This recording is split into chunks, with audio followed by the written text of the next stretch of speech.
Hello नमस्कार, welcome to Kargil news India में आस्था शर्मा। तो आइए आज की बड़ी खबरों पे नजर डालते हैं। प्रधानमंत्री नरेंद्र मोदी और अमेरिकी राष्ट्रपति डोनाल्ड ट्रंप के बीच अहम बैठक से पहले प्राइम मिनिस्टर मोदी ने वैश्विक स्तर पर भरोसे की कमी को बड़ी चुनौती बताया।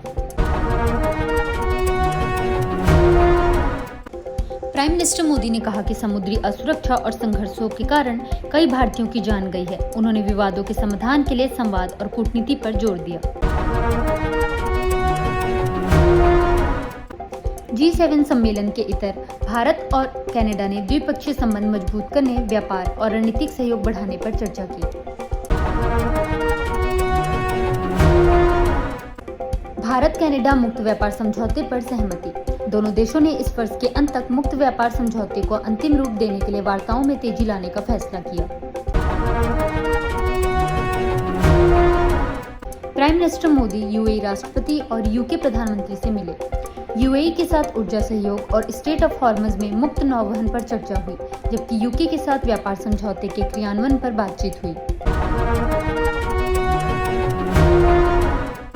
भारत जापान ने संयुक्त क्रेडिटिंग को अंतिम रूप दिया। दोनों देशों ने कार्बन क्रेडिट व्यापार और हरित प्रौद्योगिकी सहयोग को बढ़ावा देने के लिए जॉइंट क्रेडिटिंग मैकेनिज्म लागू किया।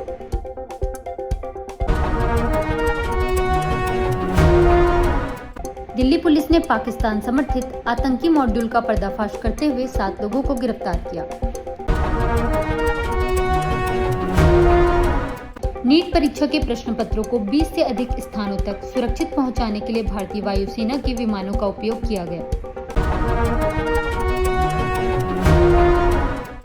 नीट पेपर लीक आरोपी को पुनः परीक्षा की अनुमति दी गई। अदालत ने आरोपी छात्र यश यादव को 21 जून की पुनः परीक्षा में शामिल होने की अनुमति दी। शिवसेना सांसदों को 50 करोड़ ऑफर का आरोप। संजय राउत ने दावा किया कि उनकी पार्टी के सांसदों को तोड़ने के लिए 50 करोड़ तक का प्रस्ताव दिया जा रहा है। कांग्रेस का बीजेपी पर हमला। जयराम रमेश ने कहा कि दबाव और प्रलोभन की राजनीति के बावजूद बीजेपी अपने उद्देश्य में सफल नहीं होगी। टीएमसी और एनसीपीआई विलय पर सस्पेंस। लोकसभा अध्यक्ष ने निर्णय से पहले टीएमसी नेताओं से मुलाकात करने का फैसला किया है। तृणमूल नेता त्रिदिव्य बैनर्जी ने बहुमत का दावा करते हुए फ्लोर टेस्ट की चुनौती दी।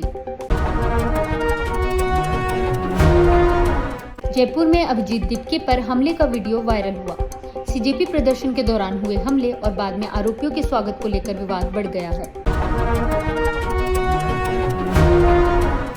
कर्नाटक में फिर शुरू हुई रिजॉर्ट पॉलिटिक्स। एमएलसी चुनाव से पहले कांग्रेस ने अपने विधायकों को रिजॉर्ट में भेज दिया ताकि क्रॉस वोटिंग रोकी जा सके। तमिलनाडु पर श्वेत पत्र जारी। राज्य सरकार ने बढ़ते कर्ज और राजस्व घाटे को लेकर चिंता जताई, लेकिन नए कर लगाने से इनकार किया। तमिलनाडु में 231 नए सब स्टेशन बनेंगे। 15,032 करोड़ की लागत से बिजली ढांचे को मजबूत करने की योजना बनाई गई है। कांग्रेस ने डीएमके को आत्ममंथन की सलाह दी। कांग्रेस ने कहा कि चुनावी हार के कारणों पर विचार करने की जरूरत है, न कि सहयोगियों की आलोचना करने की। भारत श्रीलंका स्थानीय मुद्रा में व्यापार बढ़ाएंगे। दोनों देशों ने स्थानीय मुद्राओं में व्यापार बढ़ाने और आर्थिक सहयोग मजबूत करने पर चर्चा की। अमेरिका ईरान शांति समझौते की दिशा में संभावित समझौते से वैश्विक बाजारों और तेल कीमतों में सकारात्मक असर देखने को मिला है।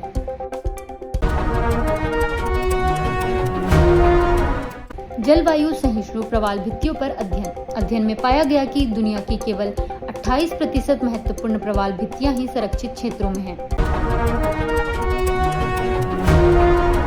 पूर्वी भारत में सक्रिय मानसूनी गतिविधियां। इसरो के इनसैट उपग्रह चित्रों में पूर्वी भारत में तेज गरज चमक और बारिश की गतिविधियां दर्ज की गई हैं। विश्व कप में मेसी का जलवा। लियोनेल मेसी की हैट्रिक की बदौलत अर्जेंटीना ने अल्जीरिया को 3-0 से हराकर विश्व कप अभियान की शानदार शुरुआत की। ये थी आज की बड़ी खबरें। बने रहिए कारगिल न्यूज़ इंडिया के साथ। मैं आस्था शर्मा, धन्यवाद।